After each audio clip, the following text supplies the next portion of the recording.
Hi friends, అందరు ఎలా ఉన్నారు? ఈరోజు మనం ఈ వీడియోలో చాలామంది కొత్తగా రిటైలర్ ఐడి తీసుకుంటున్నారు. దానికి సంబంధించిన కేవైసీ చేయడం వాళ్ళకు రావట్లేదు.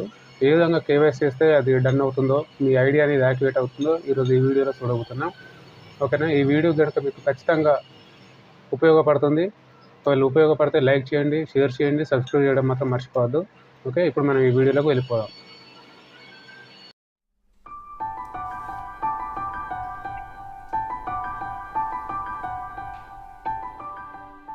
ఫ్రెండ్స్, ముందుగా మనము dgsevape.co.in అనే మన సైట్ని ఓపెన్ చేద్దాం. co.in అని ఉంది కదా, దాని దగ్గర మనము ఎంటర్ చేస్తే మనకు సైట్ అనేది ఓపెన్ అవుద్ది.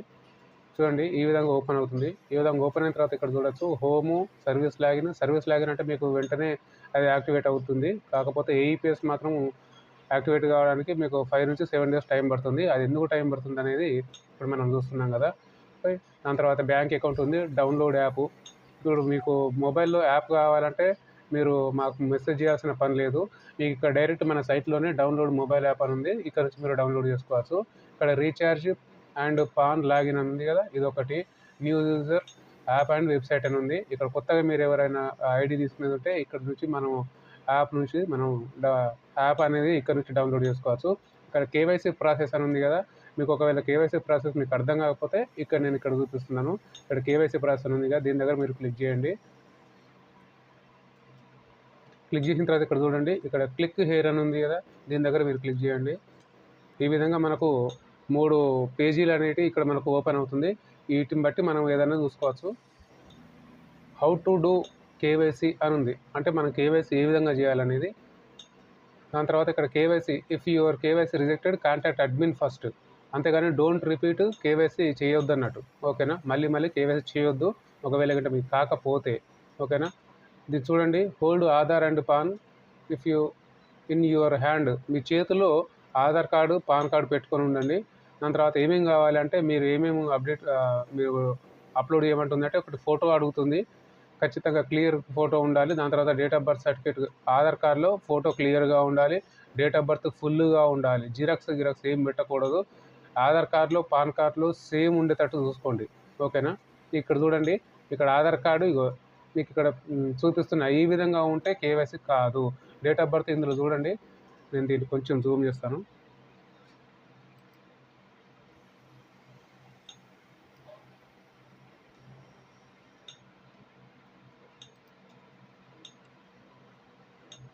చూడండి, ఇక్కడ ఆధార్ కార్డులో date of birth only year ఉంది. ఇది ఇట్లుంటే మీకు రిజెక్ట్ అవుతుంది. చూడండి, ఇక్కడ ఫుల్గా ఉంది 13/12/96 అని చెప్పి ఇక్కడ క్లియర్గా ఉంది. ఇట్లా మీరు ఇట్లా ఉండేటట్టు చూసుకోండి. ఓకేనా? దాని తర్వాత చూడండి, ఇక్కడ ఇంకొకటి, ఇక్కడ పేరు, దాని తర్వాత అడ్రస్ క్లారిటీగా ఉండేటట్టు చూసుకోండి. దాంతోపాటు చేతిలో ఉండేటట్టు చూసుకోండి. ఇవి ఇట్లా చేతిలో ఉంటేనే మీకు అలౌడ్ చేస్తారు అన్నట్టు, లేకపోతే చేయరు.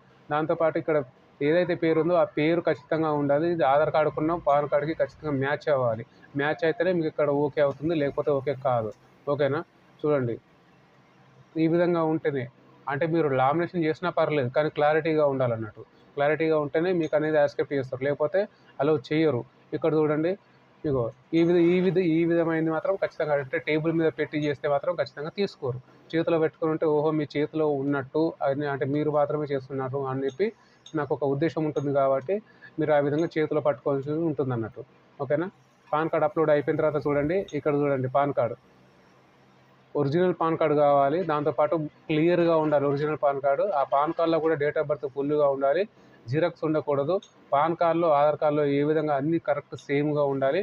దాంతోపాటు ఫాదర్ నేమ్ కూడా సేమ్గా ఉండాలి. సిగ్నేచర్ ఖచ్చితంగా పాన్ కార్డులో ఉండాలి. ఈ పాన్ కార్డు అనేది ఉంటే మాత్రం తీసుకోదు. చూడండి, ఇక్కడ ఈ పాన్ కార్డు ఉంది, దీన్ని తీసుకోదు అన్నట్టు, ఇది జిరాక్స్ కాబట్టి. దాంతోపాటు చూడండి, ఇక్కడ ఒకటి, దీని మీద ఏముంది, ఇది ఈ పాన్ కార్డు. ఇవి ఈ పాన్ కార్డులో ఖచ్చితంగా ఉండదు. అదే ఇదే చూడండి, ఇక్కడ ఫోటో ఉంటుంది. దాంతోపాటు మన తండ్రి పేరు ఉంటుంది, ఇక్కడ కింద సిగ్నేచర్ ఉంటుంది. ఇవి ఉంటేనే ఓకే అవుతుంది, లేకపోతే కాదు. దాని తర్వాత షాప్ ఇమేజ్ ఏ విధంగా అప్లోడ్ చేయాలనేది ఇక్కడ చూపిస్తున్నాను చూడండి.